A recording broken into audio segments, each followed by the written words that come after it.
Oke, Assalamualaikum warahmatullahi wabarakatuh. Nama saya Oliver Hakim dengan NIM 20050474071 dari kelas PTI 2020A.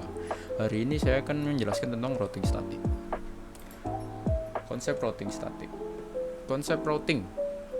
Konsep routing adalah suatu protokol yang Konsep routing. Routing adalah suatu protokol yang digunakan untuk mendapatkan rute dari satu jaringan ke jaringan yang lain. Rute ini disebut dengan rute dan informasi route secara dinamis dapat diberikan ke router yang lain ataupun dapat diberikan secara statis ke router lain. Routing adalah proses di mana suatu router memforward paket ke jaringan yang dituju. Suatu router membuat keputusan berdasarkan IP address yang dituju oleh paket. Semua router menggunakan IP address tujuan untuk mengirim paket. Agar keputusan routing tersebut benar, router harus belajar bagaimana untuk mencapai tujuan. Ketika router menggunakan routing dinamis, informasi ini dipelajari dari router yang lain. Ketika menggunakan routing statis, seorang network administrator mengkonfigurasi informasi tentang jaringan yang ingin dituju secara manual. Routing statis. Routing statik merupakan pengaturan yang paling simpel dalam jaringan komputer. Untuk menggunakannya, administrator tinggal mengisi dalam tabel entry forwarding pada setiap router yang terhubung pada jaringan tersebut. Kelebihan dan kekurangan routing statis. Kelebihan routing statis meringankan kinerja dari prosesor router karena pemrosesan sudah tersebar pada setiap router. Menghemat bandwidth karena tidak ada bandwidth yang terbuang saat terjadi pertukaran paket. Memperoleh informasi dari si tabel routing pada saat terjadi proses tukar-menukar paket. Routing statis lebih aman. Administrator bebas menentukan jalur jaringan. Kekurangan routing statis. Network admin harus mengetahui segala informasi tentang router yang tersambung. Hanya bisa untuk jaringan berskala kecil.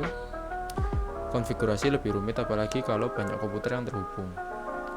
Membutuhkan waktu konfigurasi yang lebih lama.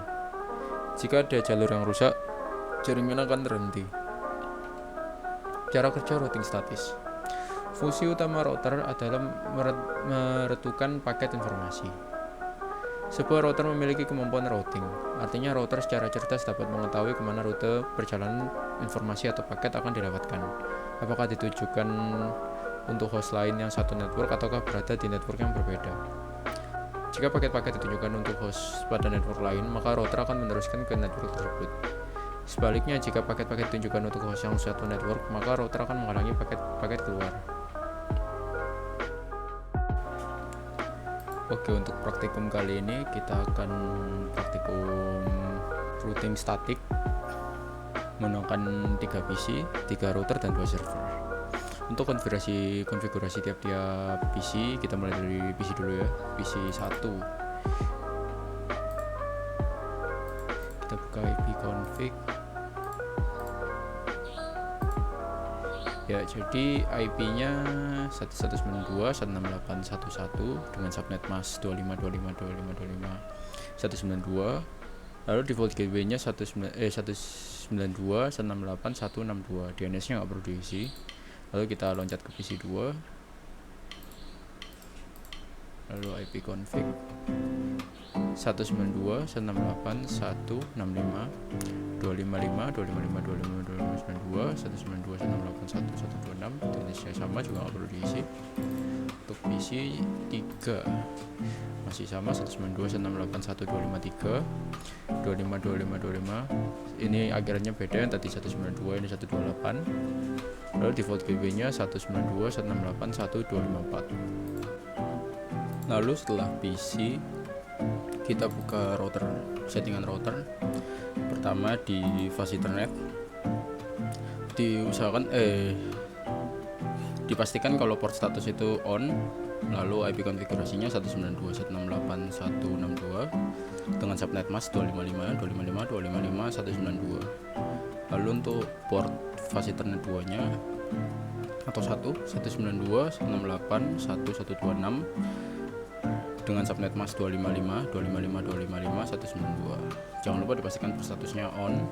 Lalu untuk seri 3 kabel yang warna merah ini 12.12.12.1 dengan subnet mask 255.255.255.0. Lalu untuk serial yang ketiga sama kayak yang serial 2, cuma bedanya 1, subnetnya masih sama.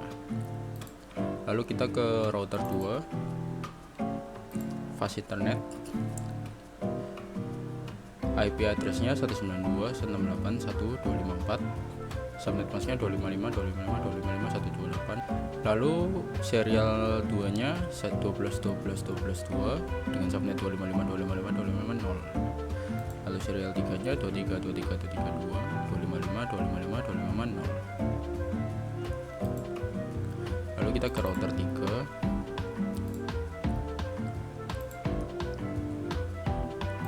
fast Ethernet 0, IP-nya 333.333.3.255.255.255.0. Lalu fast Ethernet 1 43.43.43.3 255.255.255.0. Lalu serialnya juga 23.23.3 255.255.255.0. Lalu untuk serial 3 nya 13.13.13.3 255.255.0. Lalu setelah semua router sudah kita cek, kita ke server 1, kita cek dari sini juga IP config-nya, default gateway-nya 333. Lalu kita cek server 2, IP-nya 43.43.43.1, subnetnya 255.255.255.0, 43.43.43.3, DNS-nya juga sama, nggak perlu diisi. Lalu kita kembali ke router 1, lalu kita buka routing static, lalu kita masukkan 192.168.1.128, lalu 255.255.255.128 dengan next hop 112.12.12.12.2. Taat.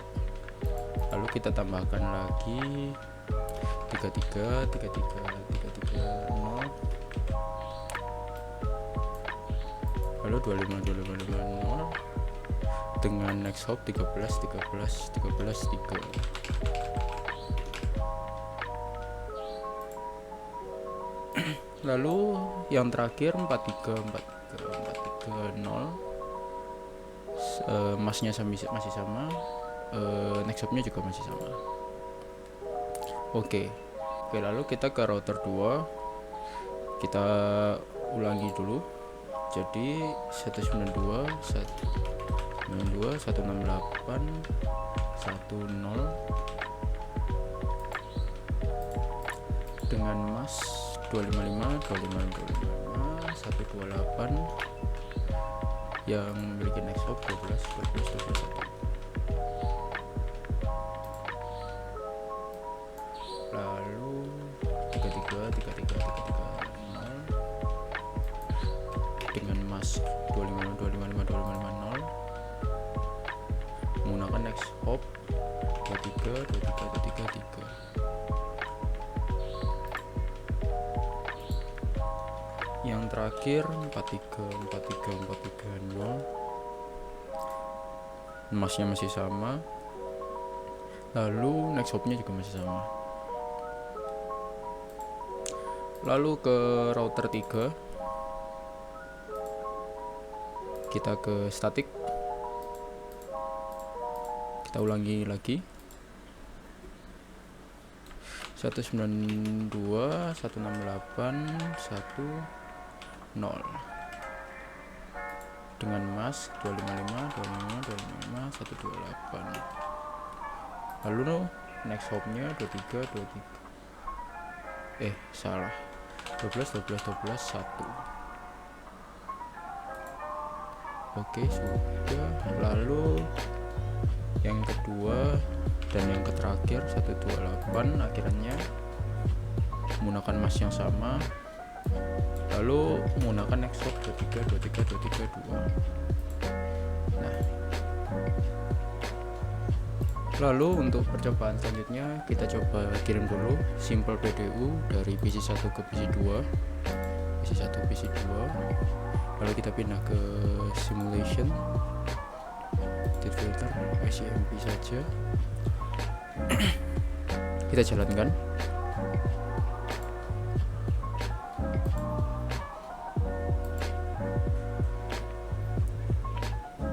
berhasil ya.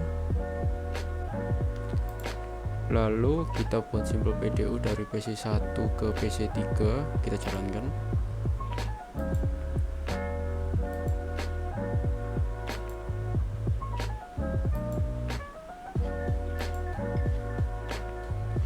Berhasil. Lalu selanjutnya PC1 ke server 1, kita buat simple PDU PC1 ke server 1, kita jalankan.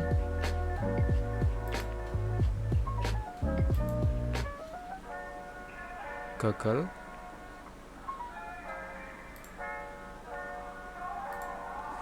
Lalu kita hubungkan simple PDU PC1 ke server 1, kita jalankan.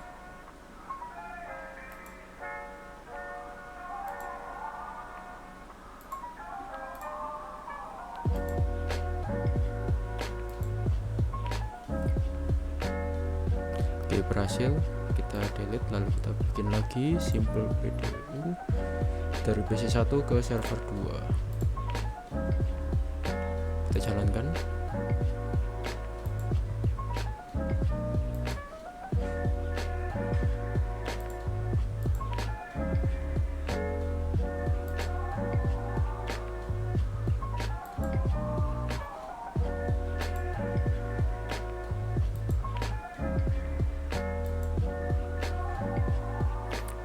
Oke, berhasil ya.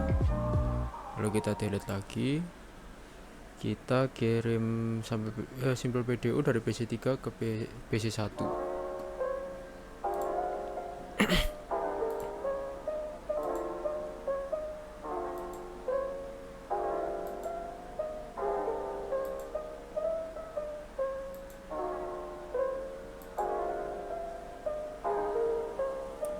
Oke, berhasil. Lalu kita simple PDU dari PC3 ke PC2.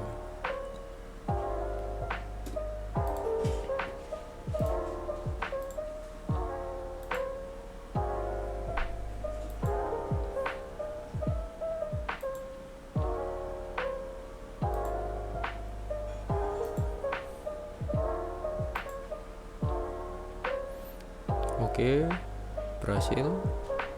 Lalu kita buat PC3 ke PC2, lalu PC3 ke server 1, kita jalankan.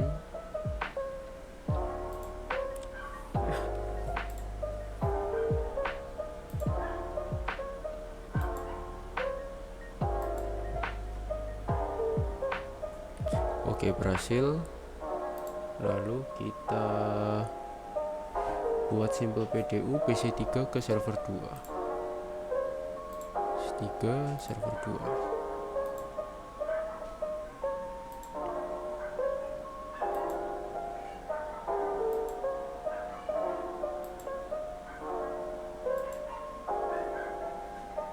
Oke, berhasil.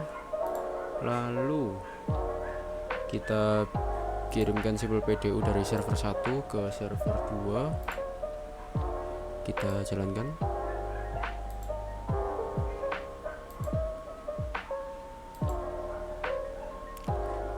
Berhasil. Lalu server 1 ke PC1,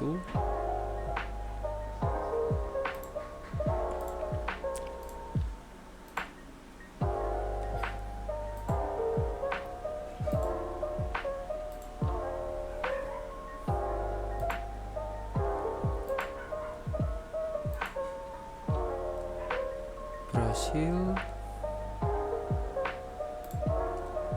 Lalu server 1 ke PC2,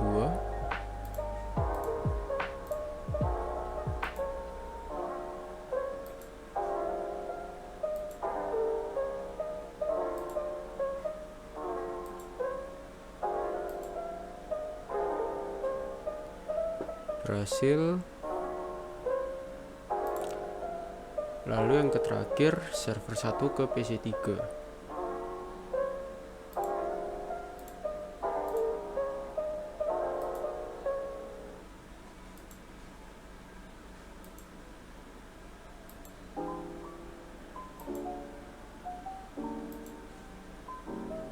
Oke, berhasil. Lalu setelah kita kirim semua sampel PDU tadi itu, sekarang kita trace masing-masing. Ya, dengan cara kita buka PC1, lalu terminal, command prompt, lalu kita tulis tracer IP-nya. Pertama kita harus PC1 ke PC2. PC2 IP-nya 192.168.165.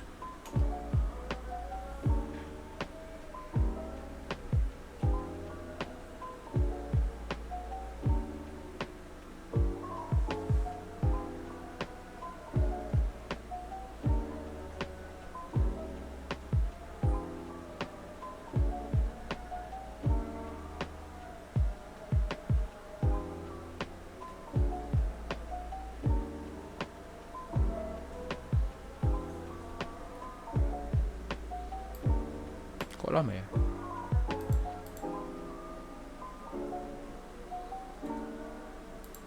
Oh iya.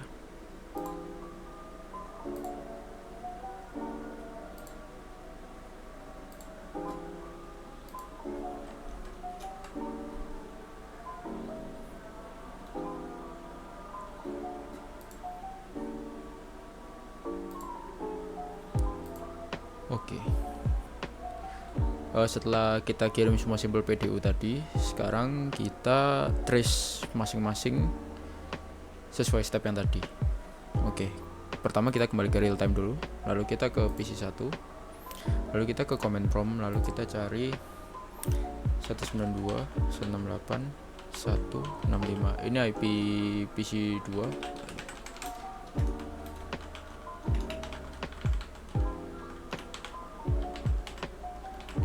Oke ya, ini IP-nya PC2, lalu kita trace. Oke, trace komplit. Lalu kita ke PC1 ke PC3. IP PC3 itu 253. Berarti tracer 192.168.153. Oke, berhasil. Lalu kita PC1 ke server 1. IP-nya server 1 itu 333.331. Oke. Tracer 33.33.33.1. Oke. Tracer komplit. Terus PC1 ke server 2. PC2 itu 43 1. Oke, tracer 43.43.43.1. Oke, trace komplit.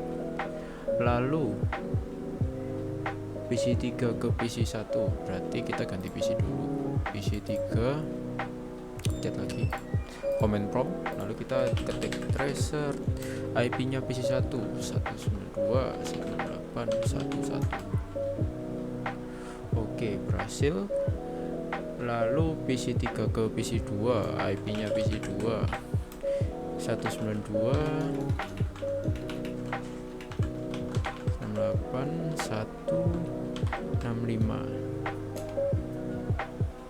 Oke, berhasil. Lalu PC3 ke server 1, tracer 33.33.33.1, berhasil. Lalu PC3 ke server 2, tracer 43.43.43.1. Oke, berhasil. Selanjutnya kita trace server 1 ke server 2, berarti kita ganti device lagi. Command prompt tracer berapa tadi? PC server 1 ke server 2, berarti server 2 43.43.43.1. Oke, berhasil. Lalu server 1 ke PC1, berarti 92.168.111. Oke, berhasil. Lalu server 1 ke PC2, tracer 192.168.165, berhasil. Lalu tracer 192.168.166. 1681253. Oke, berhasil. Sepertinya untuk percobaannya cukup itu saja. Sekian dari saya, Oliver Liagem. Saya ucapkan terima kasih.